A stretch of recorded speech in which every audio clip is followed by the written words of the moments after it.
You mentioned being in Africa with, dangerous game sort of all around. That brings up an interesting parallel between hunting and personal defense. And when you're talking about hunting dangerous game, that's a very similar thing to protecting yourself from a person who is armed or who has, ill intent and capability of injuring you severely or killing you. Talk a little bit about maybe the mindset and some of the pros, or not pros and cons, but some of the similarities and dissimilarities between maybe hunting dangerous game and personal defense. Well, the first part of that starts with training, Rich, and you know that. If you don't have the training, if you don't have an understanding of what you need to be able to do, if it's not ingrained in your mind,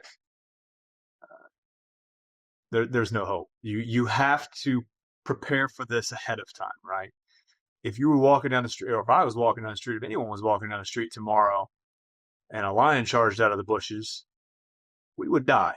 I mean, unless most of us would not be able to handle that situation. So there's understanding what to do, but more importantly, and I think that you'll agree that this relates to personal defense, it's a mindset thing.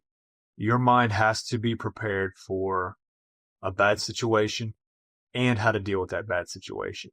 And you have to be able to compartmentalize, yes, I might get hurt. Yes, this is a very dangerous situation. Yes, this is extremely scary.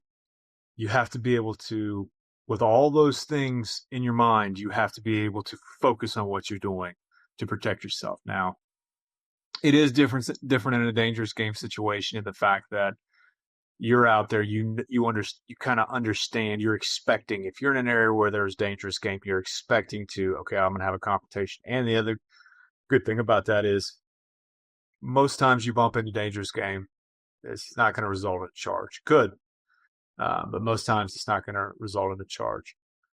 But I think really it comes down to mindset. You have to accept the fact that bad things can happen to you and be prepared to deal with those and deal with them immediately. Excellent points. And I think, the charge, although unlikely, is probably the biggest correlation to personal defense because, whether you have, a buffalo charging you or you have someone charging you with a pipe wrench, it's the same type of situation where it's no longer just a hunt. I mean, you are, whether you're hunting or defending yourself, it's about self-preservation at that point. It's not just about the trophy or the meat or whatever else that you may have went there with the intent to experience while hunting. Now you're in a position which is a potentially life and death situation.